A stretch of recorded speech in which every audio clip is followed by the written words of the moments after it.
Troisième et dernière partie de notre entretien, François. Donc, on va laisser de côté quelque peu la littérature et les articles. Et on va plutôt s'intéresser au football en tant que tel, la figure de Zidane. Il faut savoir que sur YouTube, en photo de profil, moi j'ai choisi d'afficher les visages des deux personnalités qui m'ont le plus marqué, puisque moi qui suis né à la fin des années 90, j'ai évidemment grandi avec Zidane et Deschamps, donc c'est les deux visages que j'ai choisi de mettre en avant. Donc je t'ai interrogé sur Zidane juste avant. J'aimerais maintenant qu'on dise un mot de Deschamps, du Deschamps entraîneur surtout, puisque moi je t'avoue, alors je sais pas si tu es dans la même position que moi, mais je pense que plein de supporters le sont aussi. À chaque fois que dans les grandes compétitions je vois une équipe de Deschamps jouer, moi je suis vraiment démuni parce que ce que Deschamps réalise en tant que sélectionneur et d'une manière générale en tant qu'entraîneur relève de la magie. C'est-à-dire qu'en tant que coach, il a une capacité de réussite qui est époustouflante. Avec des miettes de tactique, il réussit à obtenir beaucoup. Il suffit de regarder l'équipe de France. 2018, c'est exactement ce qui s'est passé. Il a un peu fait la même chose avec l'OM. Personne n'avait réussi à gagner avant lui. Il débarque, boum, il obtient je ne sais combien de titres en 3 ans, avec un titre de champion de France, et avec une équipe qui n'était pas extraordinaire au niveau du jeu. Monaco, pareil, 2004, on pourrait s'y arrêter. Mais donc voilà, cette capacité de réussite, évidemment, ayant atteint son paroxysme sans doute lors de la finale de 2022, puisque les Bleus se retrouvent à 2-2 à la 85e minute de jeu. Ouais, Et limite 3-2, ils sont pas loin du 3-2 dans les 10 dernières minutes, ouais, alors que très clairement, ils n'ont strictement rien fait de la première à la 79e minute. ouais. Et alors tu vois, moi, il y a quelques mois, j'avais consacré un récit justement à cette finale, parce que vraiment, la seule façon que j'avais trouvé d'élucider cette finale, c'était d'en passer par le texte. Et au moment de mentionner la folle remontée des Bleus, là encore, j'ai essayé, on va dire, de percer les mystères de cette remontée. Et en fait, la seule parade que j'avais trouvée, moi, c'était d'en passer par la métaphore du miracle et de la résurrection. Parce que pour moi, c'était vraiment un miracle. C'était la résurrection des Bleus. Cette Ouais. égalisation de Mbappé. Mais alors, du coup, la question que j'aimerais te poser, toi, le Nantais, toi qui as vu grandir Deschamps, est-ce que tu as la clé interprétative du déchampisme? Est-ce que cette capacité de réussite, est-ce qu'elle est rationalisable ou pas? Est-ce que tu l'as la clé, toi? Parce que moi, je t'avoue que je ne l'ai pas. C'est un peu bizarre Deschamps et Nantes, c'est une histoire problématique et contradictoire, j'ai envie de dire. C'est pas contradictoire et c'est très logique parce que je le disais tout à l'heure, Deschamps a tout de suite été identifié par ses entraîneurs chez les équipes jeunes et par nous autres spectateurs, le voyant débarquer à 18-19 ans dans le 11 de l'équipe première, comme quelqu'un d'extrêmement intelligent. Et donc ça allait avec un club, je ne dis pas que Nantes ce soit forcément le club le plus intelligent du monde, mais c'est vrai que le jeu nantais, disons la formation à la Ribas et puis à la Sodo a toujours mis en avant l'intelligence de jeu pour compenser peut-être des lacunes individuelles, etc. Encore une fois, je ne pense pas que Nantes ait le monopole de l'intelligence du jeu. Mais quand même, c'est vrai que c'est ce qu'on met en avant. On demande aux joueurs d'être même tactiquement très forts dans le placement, voilà, pour jouer. On joue beaucoup sur le placement, beaucoup plus que sur la performance individuelle balle au pied. Donc on en reviendrait là à jouer à la balle, jouer au football. Donc il n'est pas du tout étonnant que ce soit le FC Nantes qui ait produit un joueur comme Deschamps. Où c'est plus étonnant, c'est que quand même, Deschamps a été. Alors on aimait bien quand même une certaine technique balle au pied quand même à Nantes parce que ça permettait justement ce jeu un peu vif. Et Deschamps était techniquement très faible. Il l'a toujours dit lui-même d'ailleurs. J'ai les pieds carrés. Et donc, on avait identifié ça. Donc, très, très vite, on a vu quand même qu'il n'était quand même pas dans le profil local, quoi.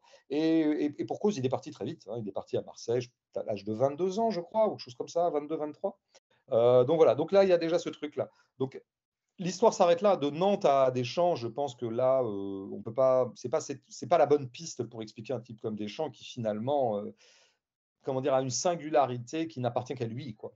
C'est un peu une tautologie ce que je viens de dire, mais euh, il a ce truc, je pense. Alors, effectivement, je pense qu'il a développé son intelligence de jeu parce qu'il savait bien qu'il ne pourrait compter que là-dessus pour se hisser à un haut niveau, parce qu'il ne pouvait pas compter sur sa technicité. Donc, très, très vite, comme un aveugle développe un peu sa capacité auditive, eh bien, c'est handicaper les pieds à développer sa capacité tactique. Et voilà, en plus, il est passé sous les mains de Goethals, qui était plutôt un fin tacticien, et après, il est allé en Italie, qui était quand même à l'époque les maîtres de la tactique.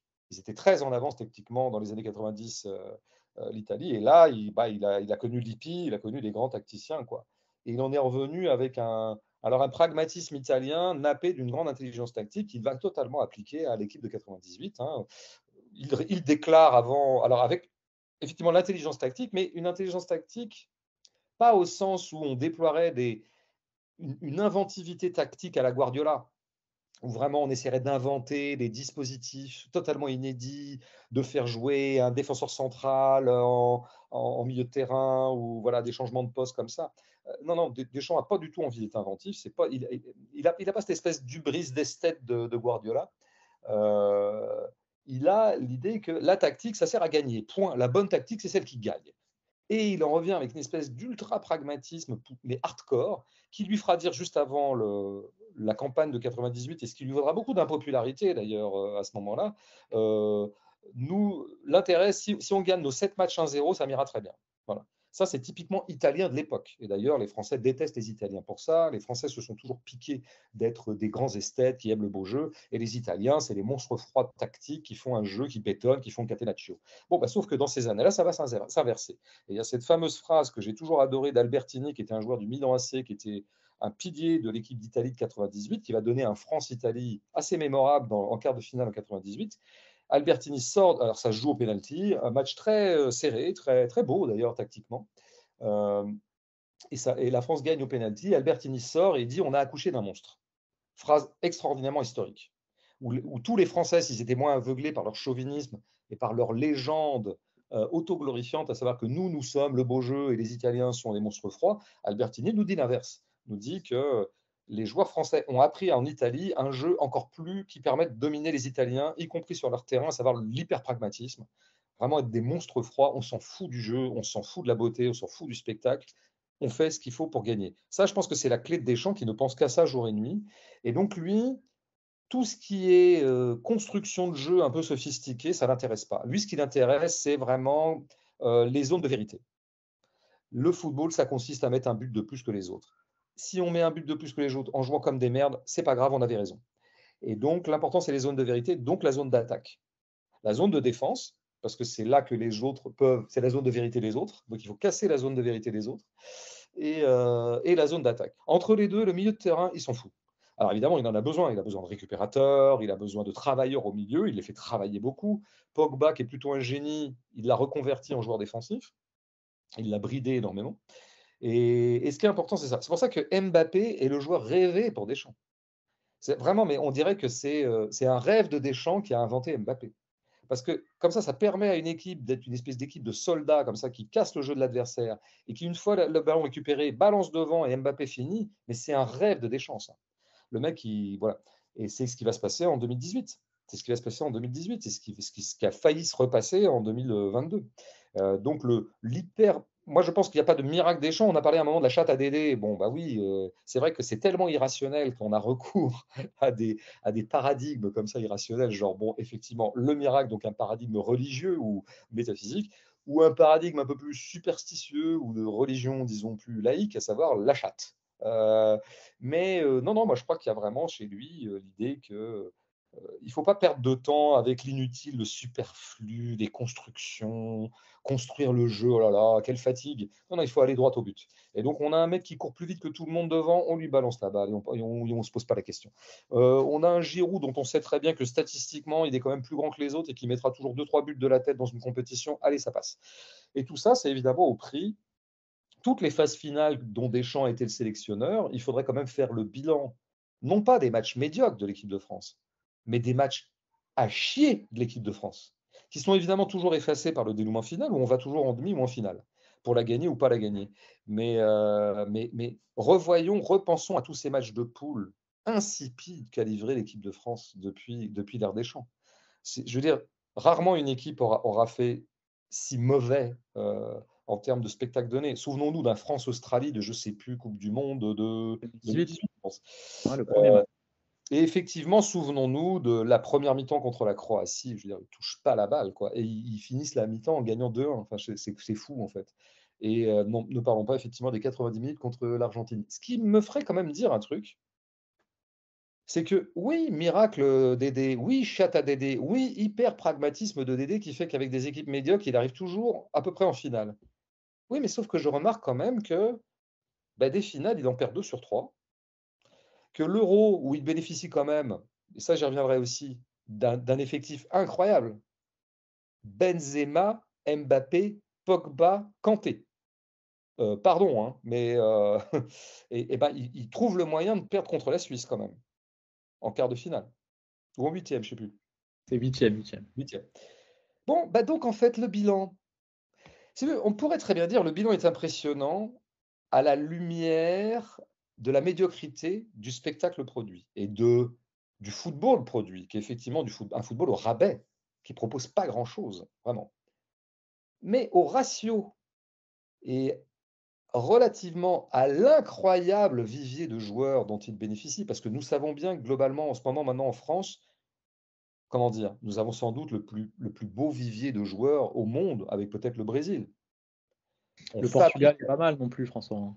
Comment? Le Portugal est pas mal non plus, hein. Je suis pas sûr. Je suis pas sûr en termes de banc notamment, en termes d'équipe B et en termes de puissance, y compris en défense, tout ça. Le Portugal est pas mal là depuis 2-3 ans, c'est vrai, il y a quand même des sacrés beaux joueurs. Mais quand je parle de vivier, je parle même en termes de pratiquement au sens où on pourrait quadrupler l'équipe. D'ailleurs, on Mmh. l'a bien vu en Argent à la dernière coupe du monde. Tout le monde s'est inquiété du fait qu'il y ait des blessés à l'appel, parmi les joueurs même les plus importants. Mmh. En fait, ça s'est remplacé facilement. C'est comme si vraiment on avait un vivier infini. On sait très bien qu'on a un vivier en France extraordinaire, notamment en Île-de-France, ce qui fait qu'il y a quand même énormément de joueurs français qui jouent à l'étranger, qui sont payés très cher, qui sont achetés dès l'âge de 18 ans, que à peu près tous les recruteurs au monde, enfin en tout cas en Europe, suivent d'autant plus près les jeunes équipes de France, hein, dès l'âge de 10-12 ans, parce qu'ils savent que c'est quand même là qu'on va trouver un vivier à peu près infini de joueurs. Donc Deschamps est quand même l'homme qui profite énormément de ce vivier-là.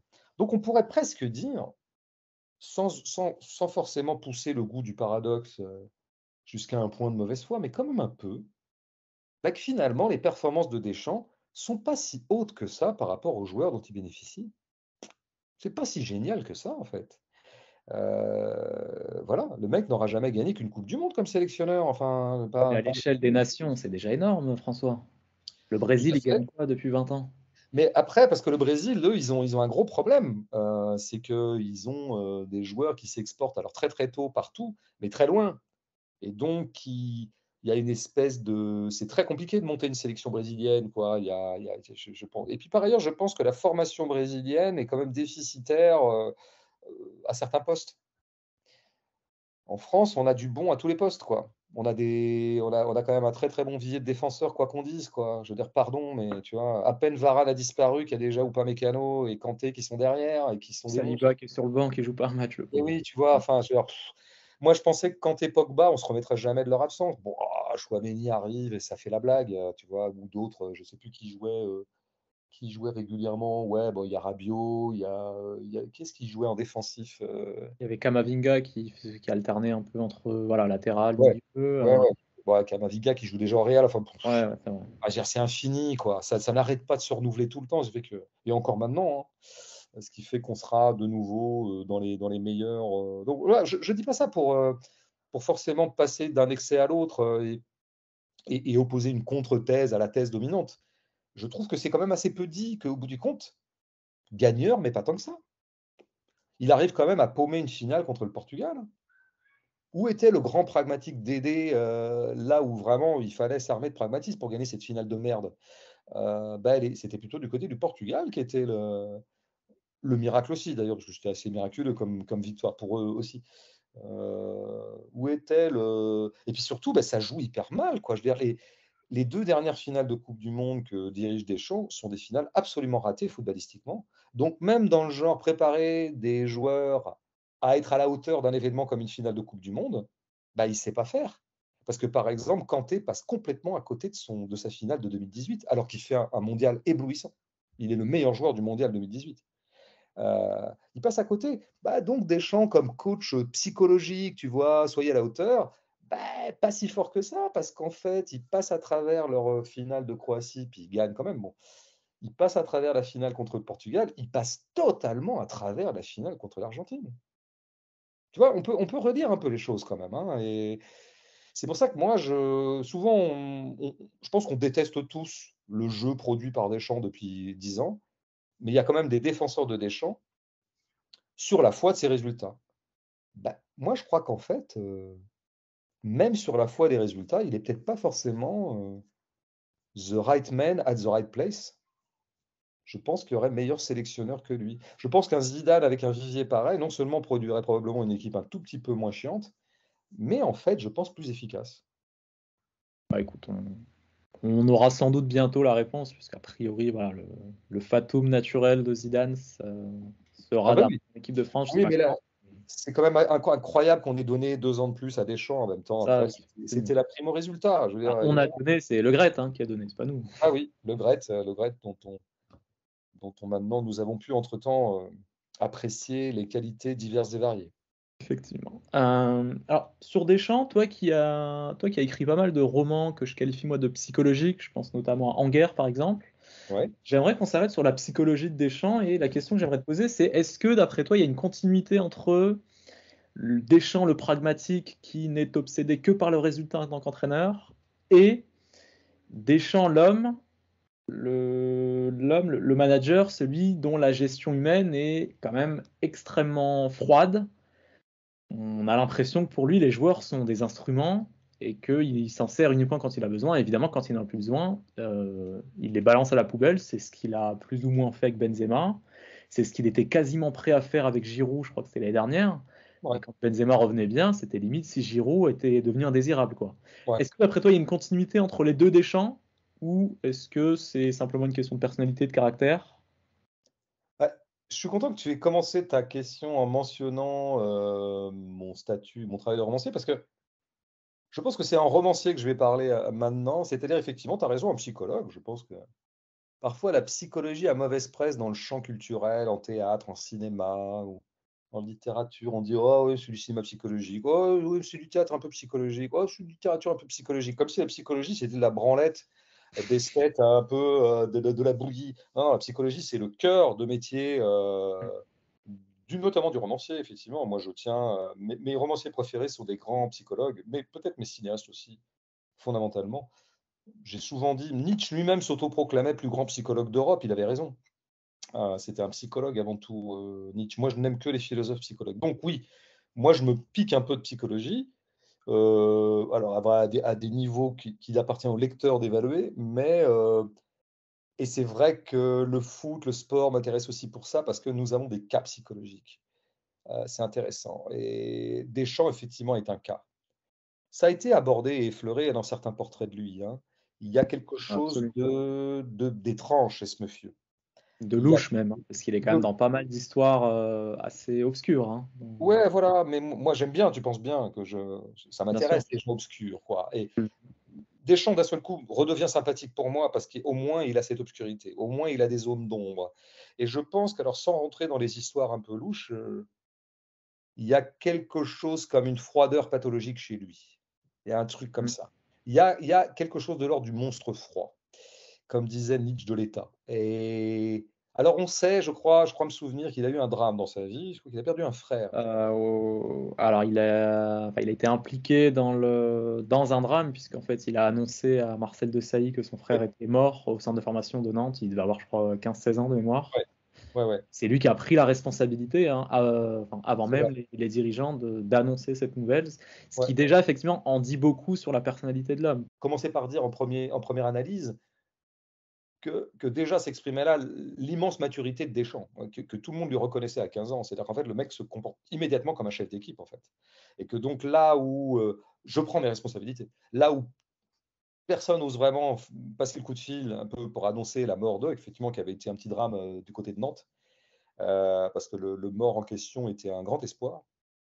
Bah Deschamps, lui, il prend les devants, il prend ses responsabilités. C'est un homme de responsabilité. C'est pour ça qu'il va devenir Ouais. capitaine très vite et sélectionneur. Mais oui, peut-être qu'il y a au travail chez lui une sorte de morbidité ou je ne sais pas trop quoi. Quelqu'un qui est attiré comme ça par le côté, le dark side, le côté sombre de la vie et le côté froid de la vie. La vie est un combat, La vie est un combat, hein, et c'est le combattant le plus insensible qui gagnera, quoi. Arme-toi d'insensibilité, tu seras fort. Je pense qu'il y a ça au travail chez Deschamps, quoi, qui est vraiment un militaire, quoi. Il y a quelque chose de très rigide chez lui. D'ailleurs, je crois que psychologiquement, il est relativement mauvais, en fait. Sa gestion humaine du parc de joueurs n'est pas réputée comme étant d'une grande finesse, quoi. Alors qu'il aurait sans doute besoin de psychologie pour tout ça. Mais bon, les joueurs sont tellement bons que, d'une certaine manière, il n'a même pas besoin de ça. Mais encore une fois, tout à l'heure, je parlais de son incapacité à préparer psychologiquement des joueurs à des finales, qui s'est vu en fait 3 fois de suite, même s'il y en a une qui a été victorieuse. Donc oui, oui, moi je pense qu'il y a quelque chose d'effrayant chez Deschamps. Voilà. Et quand je dis effrayant, c'est évidemment négatif, mais pas que. Ça, je veux dire, ça le rend quand même fascinant. Il y a un truc fascinant. J'ai été longtemps fasciné par lui. Puis à un moment, j'ai été tellement exaspéré par le jeu qu'il nous infligeait que j'ai décidé de passer définitivement du côté des anti-Deschampiens, qui est un camp où on a besoin de troupes parce que moi, j'aimerais pas qu'il fasse 2 ans de plus encore. Donc, bon, à un moment, il va falloir que cette farce s'arrête, quoi. Mais ouais, ouais, il y aurait peut-être je dis pas un roman, mais une nouvelle, un court récit à écrire qui serait l'histoire, la dissection psychologique de Didier Deschamps, quoi. Très bien. Bon. Et sinon, pour en revenir au drame que tu évoquais, alors, tu penses peut-être à la mort de son frère aîné en 87. Je crois que son Voilà, frère Philippe est mort dans des conditions tragiques. Je crois que c'était un crash d'avion. voilà. Peut-être que ça a joué aussi dans. C'est parmi les spéculations Mhm. nombreuses autour du mystère Deschamps. Des choses ont été dites comme que ça l'avait refroidi fondamentalement, mais ce que je peux très bien comprendre, évidemment. Là, je ne suis Bien que sûr, bien sûr, compassion et compréhension. Je comprends évidemment, que quand un truc comme ça te tombe dessus, tu te dis que décidément, la vie est une pute, quoi. exactement. La vie est une salope et qu'il faut être aussi salaud avec la vie qu'elle a été salope avec nous pour s'en sortir. Et c'est vrai que je pense que là, il s'est cuirassé à ce moment-là, probablement, hein, Mhm. et alors peut-être que si jamais vraiment je voulais faire le tour du propriétaire psychologique de Deschamps, je passerais aussi par son identité basque. Ouais. C'est très hasardeux ce que je suis en train de faire, mais en fait, Mhm. tu vois, quand on fait de la psychologie, il faut faire feu de tout bois, quoi. Faut faire de la conjonction de détermination, en fait, sachant qu'aucun déterminant n'est véritablement décisif. Mais disons, l'ensemble des déterminations et des déterminants finissent par constituer une équation à peu près cohérente. Et donc, peut-être qu'il y a une, une- une tradition de dureté dans l'identité basque. Vraiment, là, je m'avance vraiment dans un terrain très, très hasardeux. Mais bon, pourquoi pas? Je sais pas. Il faudrait voir dans la généalogie de la famille Deschamps s'il n'y avait pas des montagnards du Pays basque montagnard, du Romal, Bon. taiseux, insensibles, comme on prête parfois à la paysannerie. Ben non, mais je veux dire, pourquoi pas, hein, Euh, Alors, on va laisser Deschamps de côté, encore que on va s'intéresser un peu plus à l'actualité du foot. Le FC Nantes. J'aimerais avoir ton regard sur cette saison très bizarre du FC Nantes avec bon, d'abord des émotions européennes, paradoxalement. Ensuite, une dégringolade en championnat, une humiliation en plein Stade de France un samedi soir. Ouais. Avant un maintien in extremis, quel regard tu portes sur la situation du FC Nantes, toi le Nantais, toi qui as failli racheter le FC Nantes, toi qui as concurrencé Valdemar Kita. Ouais, ouais, ouais. Arrêtons avec cette blague. Il y a encore des gens qui, 15 ans après, continuent à me dire: «Ah, quand même, t'aurais dû». Non, mais mec, j'ai dit tout de suite c'était un canular. Bon, alors, non, je t'avouerai, bah, tu vois, tout à l'heure, je disais qu'à un moment, j'ai cessé, disons, l'affect chauvin a cessé d'être mon affect maître. C'est pas que je m'en sois totalement dépris, mais à partir du moment où d'ailleurs, ça a coïncidé avec l'écriture de Jouer juste, qui m'a toujours beaucoup troublé, en fait, parce que l'équipe de Nantes gagne le titre en juin 2001. J'écris Jouer juste l'été 2001, dans la continuité de la ferveur que m'inspirait cette équipe, dans la continuité aussi de déconvenues amoureuses qui allaient aussi nourrir l'autre partie du livre, enfin l'autre pôle. Et bon, notamment, il y a un truc un peu qui pourrait être interprété mystiquement, mais j'écris ce livre, je vais l'imprimer chez une amie,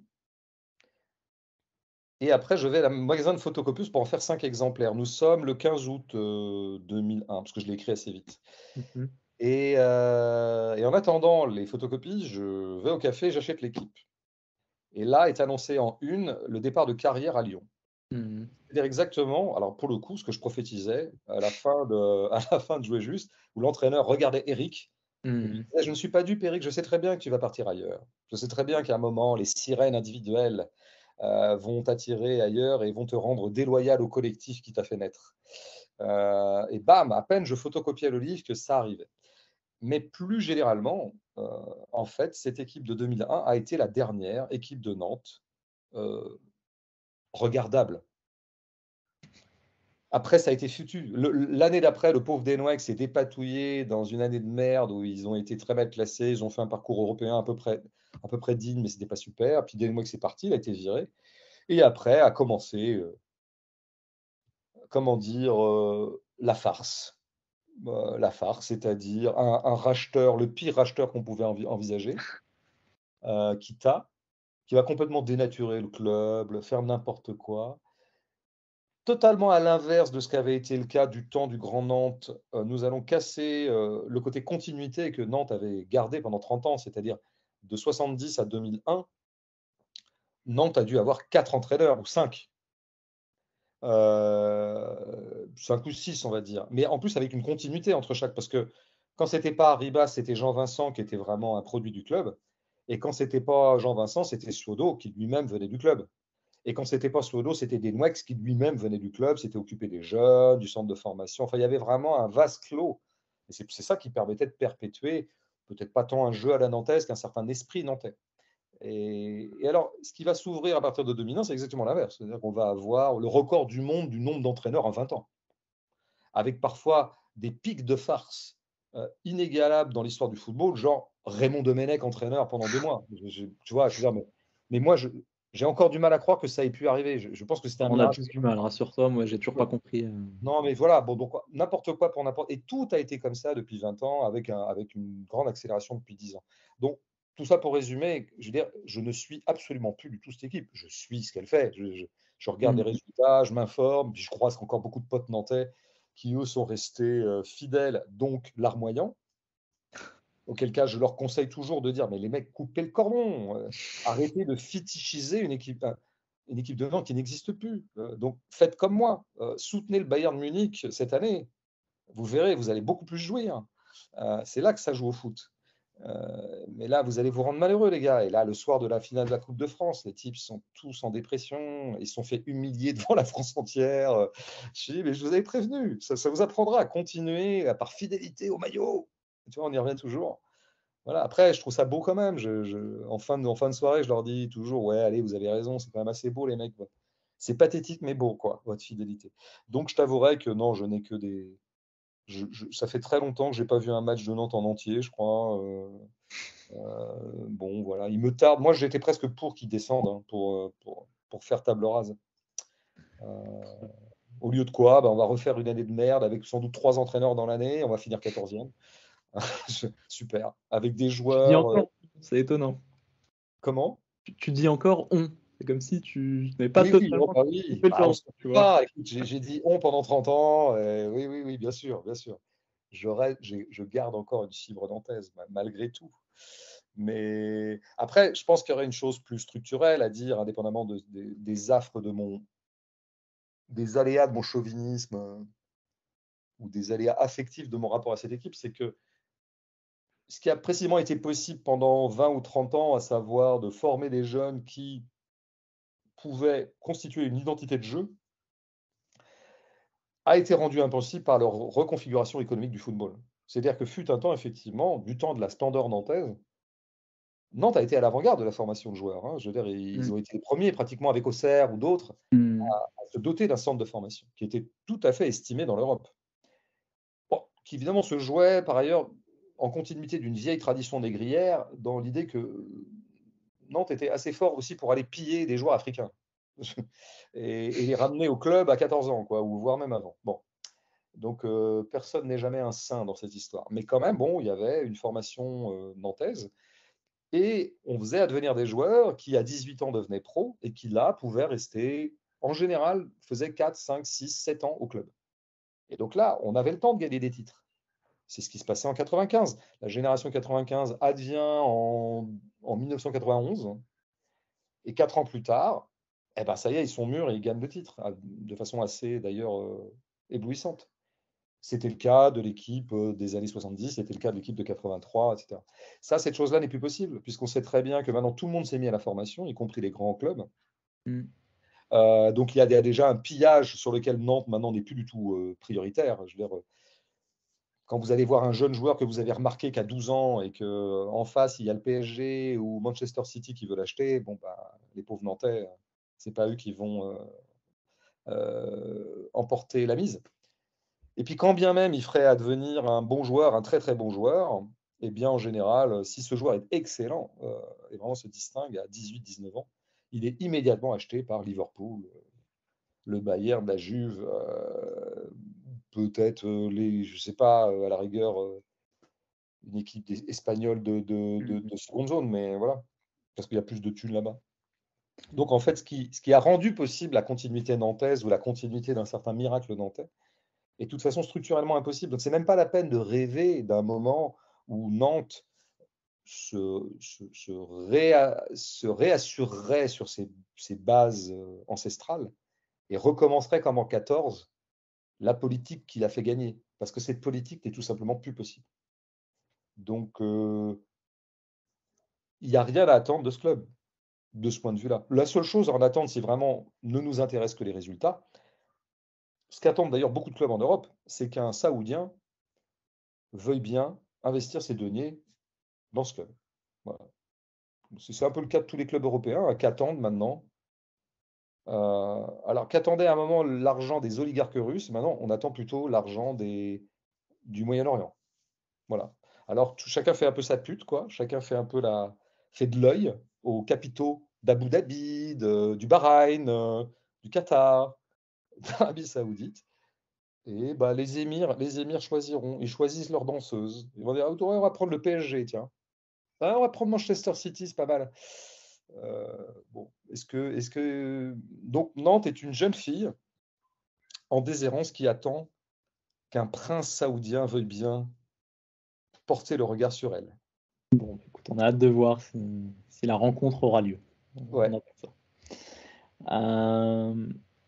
Autre question, alors qui est en continuité avec la précédente, de façon plus générale, tu regardes la Ligue 1, tu regardes pas tellement les matchs, tu apprécies des équipes, cette année il y a des équipes qui t'ont plu, des entraîneurs peut-être? Non, je dois bien t'avouer Non. que, à l'image d'ailleurs, je pense de plus en plus de gens, moi quand j'étais ado et enfant, notre fenêtre sur le football était limitée au cadre national, sauf pour les Coupes d'Europe. Là, une fenêtre s'ouvrait sur d'autres clubs qu'on voyait pratiquement jamais jouer, et qu'on ne les voyait jouer qu'à partir du moment où ils rencontraient une équipe française en Coupe d'Europe, ou alors on les voyait jouer en finale, parce que les finales étaient diffusées à la télé. Mais c'était très pauvre, ça, on ne se rend pas compte de ça dans les années 80.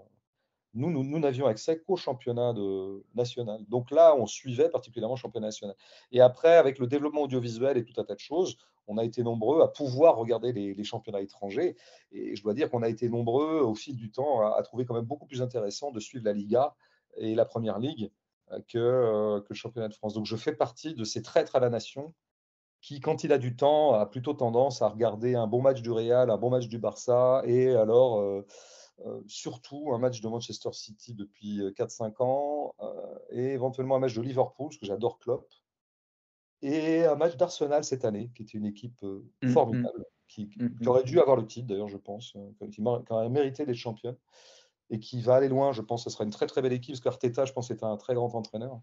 Voilà, donc moi je ne vais pas me faire chier à aller regarder Montpellier, Lille, quoi, avec tout le respect que j'ai pour ces équipes-là. Donc non, j'ai vaguement appris que telle ou telle équipe produisait plutôt du jeu intéressant, mais non, Ouais, cette année on a eu, bon, globalement les deux exemples, c'était l'OM de Tudor et le Lens de Hez. oui. Les deux belles équipes cette année, et Lille aussi était pas mal par moment Ouais. avec Fonseca. À un moment, j'ai failli regarder Lens parce que vraiment, on m'en disait plus que bien. Puis j'ai une sympathie, comme pas mal de gens, pour ce club. Et puis non, finalement, j'ai négligé. Je suis retourné voir un Liverpool-Chelsea ou un City United, voilà, comme un anglo-centrique que je suis devenu. À une époque, je regardais plutôt les matchs du Barça, mais le Barça m'intéresse plus du tout maintenant. Le Real m'a beaucoup intéressé à une époque, mais moins maintenant. Oui, mon équipe préférée, là, de celles que j'ai vues jouer cette année, c'est vraiment le Bayern, quoi. Ça, vraiment, je trouve ça excellent. Nagelsmann ou Tuchel du coup? La première version, Nagelsmann? En fait, il y a une continuité du Bayern depuis 10 ans. Ça fait très longtemps que moi, d'abord, je suis un fan de l'équipe d'Allemagne des années 2010, hein, évidemment, ce qui n'a pas bonne presse, parce que les gens continuent à penser que l'Allemagne, c'est pareil, c'est comme Italie et France, quoi. Les gens en sont restés à l'idée que l'Allemagne, c'était des ogres Oui, les bourrins qui froids, sont un peu pragmatiques et loin, machin. Alors bien qu'en fait, sûr. c'est tout le contraire. Ils ont un jeu extrêmement léché et perdant. Ils sont devenus l'inverse de ce qu'ils étaient dans les années 80, c'est-à-dire des espèces de machines à gagner qui s'en branlaient totalement du spectacle et qui jouaient avec un cynisme absolu. Non, les Allemands sont devenus. Il y a vraiment l'équipe, ouais, l'équipe de 2010, 12, 14, je la trouve vraiment extraordinaire, quoi. Et je pense qu'elle s'est un peu réinvestie dans le Bayern. Et que Bayern, alors grâce au passage de Guardiola, mais pas que, joue un jeu, je trouve, absolument éblouissant depuis quelques années. Et cette année, là, moi, je trouve que le retour contre le PSG, ils sont extraordinaires. Euh, la- pendant 60 minutes, ils font jeu égal avec City à l'aller. Et ils font un retour pas dégueulasse du tout, quoi. Donc c'était vraiment une très belle équipe. Ils n'ont pas eu de chance, quoi. La vraie finale était le quart de finale Bayern-Manchester. Donc ça, c'est vraiment une équipe que je regarde toujours avec un plaisir fou. J'adore leur milieu de terrain, bah, quoi, toujours les mêmes, quoi. Moi, dès qu'il y a un milieu de terrain, je suis content, quoi. Je trouve que Kimmich est un des joueurs les plus intelligents de tous les temps. Mm, mm. J'ai- ouais, j'aime beaucoup. C'est très technique, c'est très. En plus, maintenant, enfin, ils ont trouvé une défense centrale à peu près cohérente avec un relanceur super qui est Upamecano, même si, en fait, il foire une relance sur 1000 et évidemment, ça coûte cher, mais c'est vraiment très technique et très beau à voir jouer, quoi. Donc, non, moi, c'est vers là que j'irai maintenant. Très bien. Bon. Alors, on approche peu à peu de la fin de cet entretien. J'aimerais avoir ton regard sur Mbappé. Pas très original, je sais, mais on sait qu'il n'est pas qu'un footballeur. On sait qu'il a vraiment envie parfois de déborder de son rôle, de s'impliquer, ou en tout cas de dire ce qu'il pense sur tel ou tel sujet de société. Il l'a fait pas plus tard que cette semaine à propos des émeutes qui ont eu lieu dans différentes villes de France. Quel regard tu portes, toi, sur la volonté, j'allais dire des footballeurs, non, en tout cas de Mbappé, lui, de ne pas simplement se cantonner à son rôle de footeux et voilà, d'essayer d'avoir une voix qui porte. Je sais que tu n'es pas forcément fan de la littérature engagée. En tout cas, tu penses que voilà, un artiste n'a pas forcément à être engagé, c'est pas sa qualité première. On a vraiment je pense qu'on a une nouveauté puisque on avait jusqu'à présent des Deschamps et des Zidane qui étaient en conférence de presse et en dehors des terrains de foot étaient quand même assez insipides, je trouve. Ils disaient Ouais. pas grand-chose ou en tout cas ils essaient d'enfoncer des portes ouvertes en permanence et surtout il fallait absolument pas pour eux se prononcer d'un point de vue politique. Qu'est-ce que tu penses de cette nouvelle tendance? De fait, il y a eu. Moi, c'est vrai que, a priori, je n'entends pas des footballeurs qui se prononcent politiquement. Mhm. Voilà. Ou alors, bon. En même temps, on peut avoir une certaine nostalgie, mais lucide, sur un temps où peut-être les footballeurs, comment dire, avaient peut-être un peu moins peur de s'exprimer sur ces questions-là publiquement. Il y a eu des exemples notoires dans l'histoire, par exemple, dans les années 70, Rocheteau, Dominique Rocheteau, l'Ange vert de la Mhm. fameuse épopée stéphanoise, euh, était d'extrême gauche.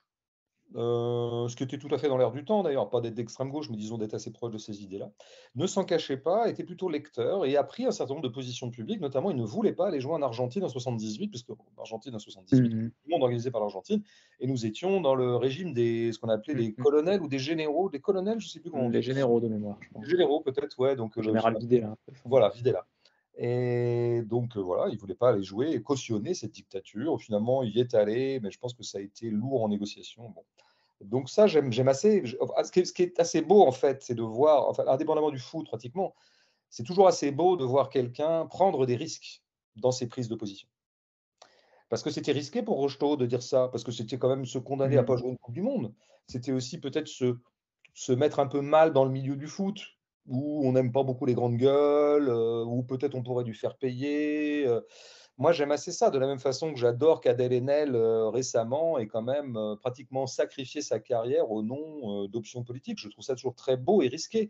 Je trouve assez beau que quelqu'un qui reçoit la Palme d'Or, le jour même, au moment même où elle la reçoit, ait un mot et des propos assez radicaux et assez audacieux sur le mouvement contre la réforme des retraites en cours et sur aussi ce qu'on est en train de faire d'une certaine exception culturelle française. J'aime ça parce que vraiment c'est risqué. Je pense que, bon, même si Triet a eu la lucidité elle-même de dire, bon évidemment, moi je suis plutôt du côté des vainqueurs, donc je ne vais pas vous faire croire que je suis moi du côté des parents pauvres des reconfigurations du système actuel. Il n'en reste pas moins que je pense que dans le milieu, beaucoup lui en veulent et que je ne dis pas que ça va, après une palme d'or, ça doit être assez facile de financer son prochain film. Mais comment dire, elle fragilise un peu sa position économique, qui aurait pu être parfaitement confortable grâce à cette palme. Moi, j'aime assez ça. Si la prise de parole contient un certain risque, alors là, j'ai de l'estime pour ça. Quel que soit d'ailleurs le type de prise de parole, pas forcément des prises de parole que j'approuverais sur le fond. Donc ça, c'est une chose que j'aime bien, quoi, qu'on remette un petit peu. J'ai adoré que Blanche Gardin, et à mon avis, il lui en coûtera beaucoup, il lui en cuira beaucoup dans le milieu du showbiz ou du comique ou de l'actorat ou de la comédie en général, et transgresser un interdit absolu dans ce milieu, et dans tous les milieux d'ailleurs, c'est le fric. C'est combien on gagne.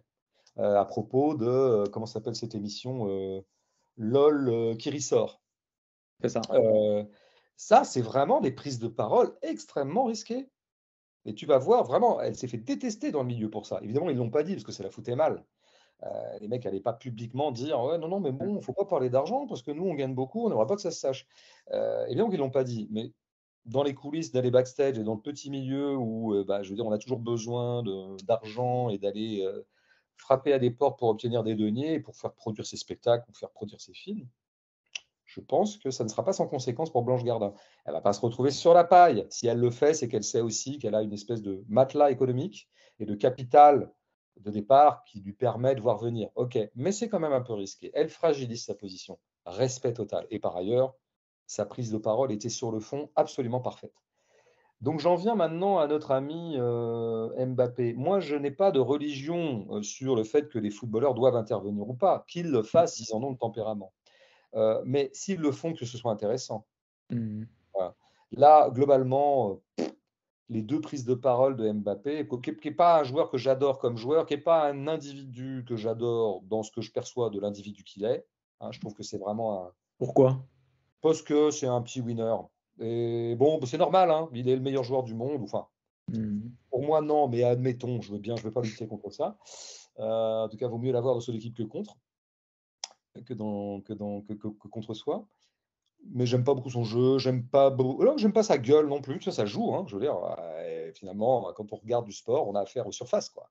Et donc les gueules, ça joue. La morphologie, ça joue, la gueule, ça joue, la voix, ça joue. J'aime pas sa voix. Et moi, les voix sont extrêmement importantes pour moi. C'est presque 50% de l'appréciation érotique d'autrui. J'espère avoir une belle voix, du coup, là, tu Très m'inquiètes. belle voix, très belle voix. Pour ça, je passe un très bon moment.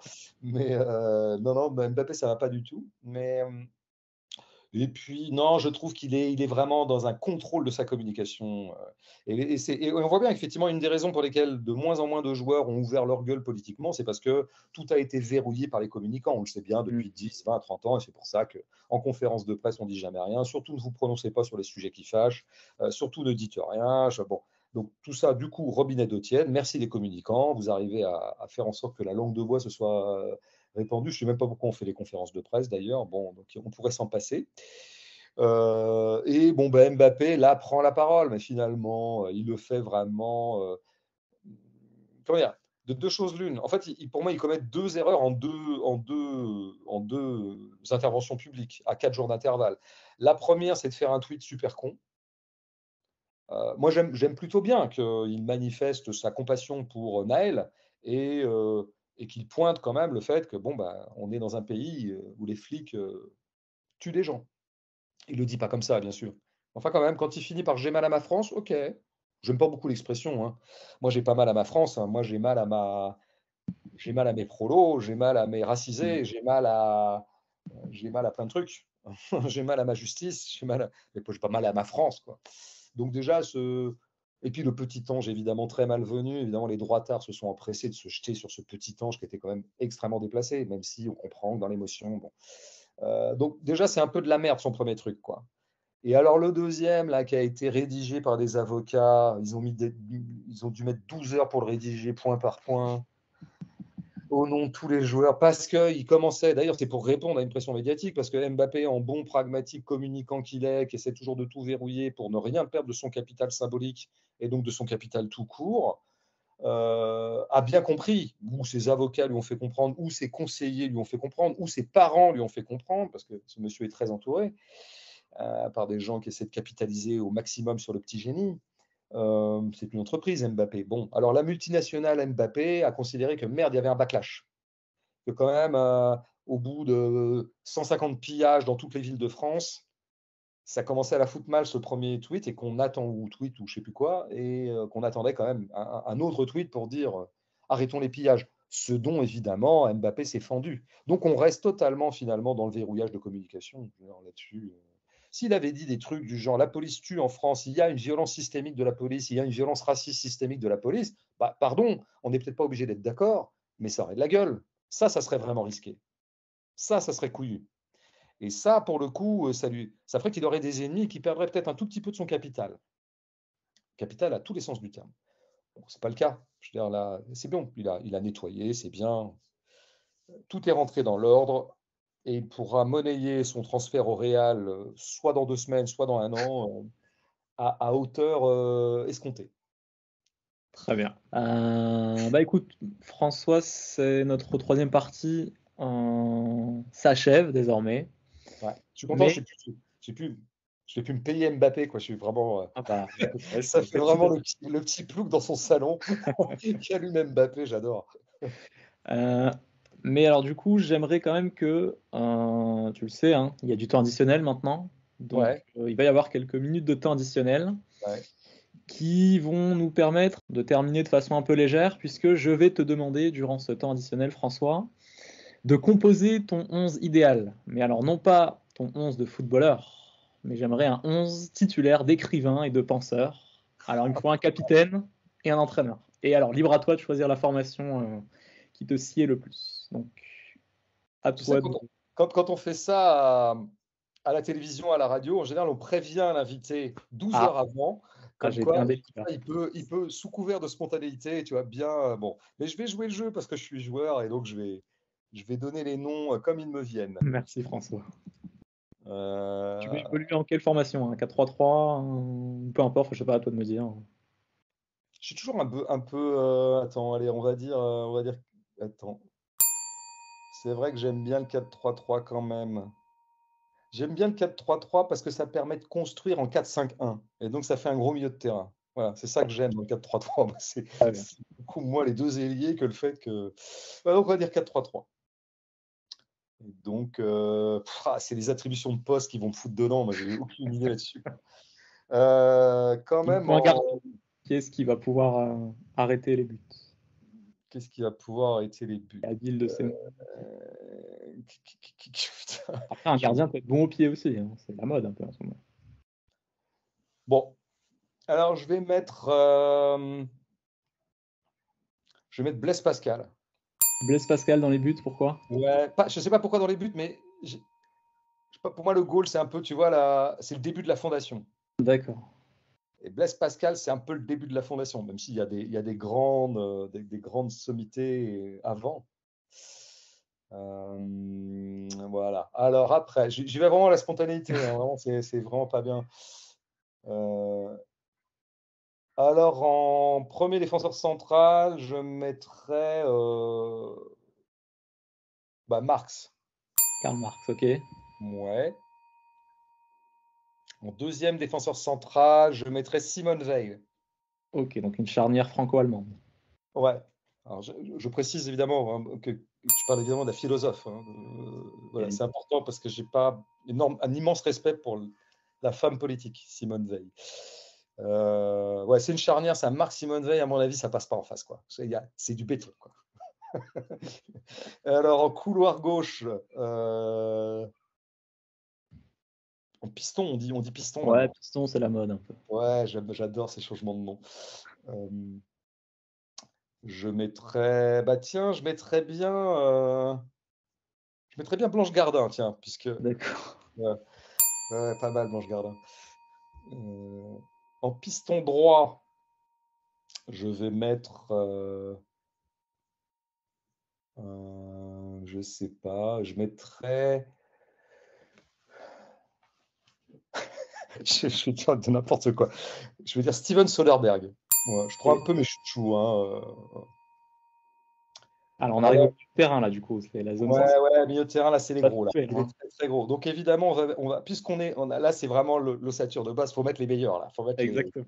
Faut mettre les plus sûrs. Donc, évidemment, on va mettre Nietzsche. Ah, ah.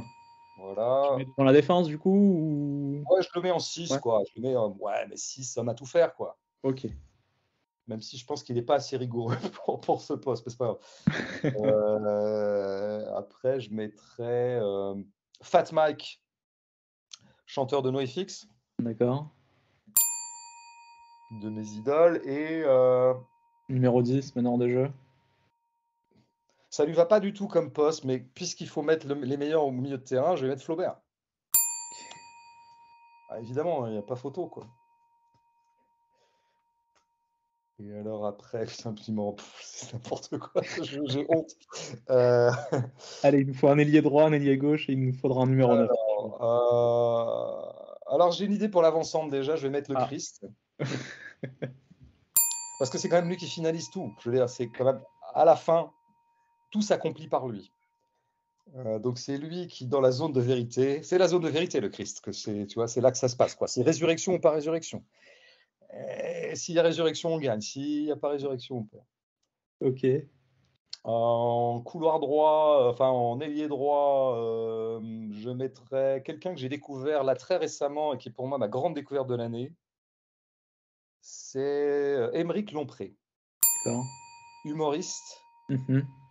de la constellation un peu Pierre-Emmanuel Barré. Ils sont très potes tous les deux. J'aime déjà beaucoup Barré. Humoriste génial. Vraiment du génie, quoi. Un grand acteur. C'est vraiment mon pote. C'est mon grand pote de l'année. Et alors en ailier gauche, il me manque quoi? Qu'est-ce que j'ai pas dit comme. Ah, je mettrais bien ma copine, parce qu'en plus elle aime bien le foot. Ma vieille amie fidèle, Joyce Sorman, D'accord. écrivaine que je recommande, qui, qui monte en puissance de livre en livre. Mhm. Ça nous fait une bonne équipe, ça, non? Bah, c'est pas trop mal, écoute. Alors Moi, maintenant, je il nous peux. faut un entraîneur, par contre.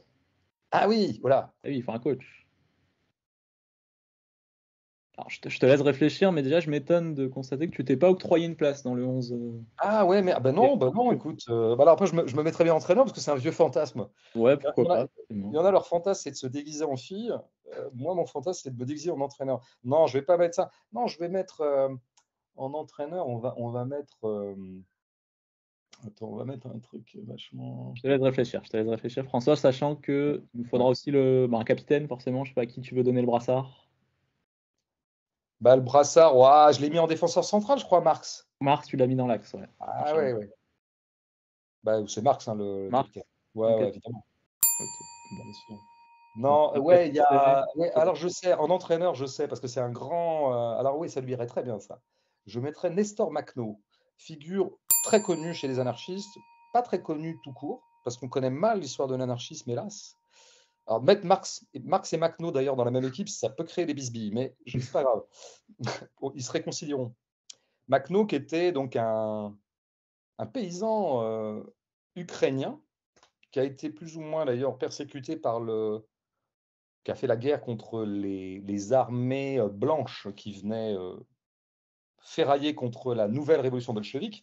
Donc il s'est beaucoup battu pour la révolution bolchevique contre les envahisseurs ou les belligérants blancs, mais qui ensuite a dû se démerder avec l'armée rouge tout court, puisqu'il très très vite on a voulu comment dire, effacer de la surface ce type qui devenait un peu gênant parce que voilà, il a élaboré avec ses camarades beaucoup de choses très intéressantes dans l'anarchisme. Donc c'est un très très bon chef de guerre. Il s'est improvisé chef de guerre et il s'est montré redoutable. Donc je pense que ça nous ferait un entraîneur extraordinaire. Bon, eh ben, écoute, on sait qui va remporter la prochaine Ligue des Champions, a priori, là, je pense qu'on est bien armé. Ouais, je pense que cette équipe, elle est juste imprenable. Enfin, voilà, c'est tout. C'est comme ça. C'est la meilleure équipe de tous les temps. Très bien. Bah écoute François, c'est un immense merci que j'aimerais t'adresser. Merci à Voilà. toi pour cet Merci à entretien toi. qui a été très intéressant. Et bah Ouais, écoute, c'est parce que tu t'étais bien. Enfin, je vais pas être démago, hein, c'est vraiment très vrai. Ça se fait à deux, hein, c'est comme le tennis. Il faut ouais, deux ouais, bons joueurs pour faire un beau match. excellent. Bah, merci à toi, écoute, Vraiment. j'apprécie le compliment. Bah, je souhaite à tous nos auditeurs une excellente journée. Et je te souhaite à toi aussi, François, une excellente journée, une excellente soirée, pour être précis, même s'il fait encore jour à cette heure-ci. À toi aussi. Et je te dis à bientôt et à bientôt à tout le monde. Salut.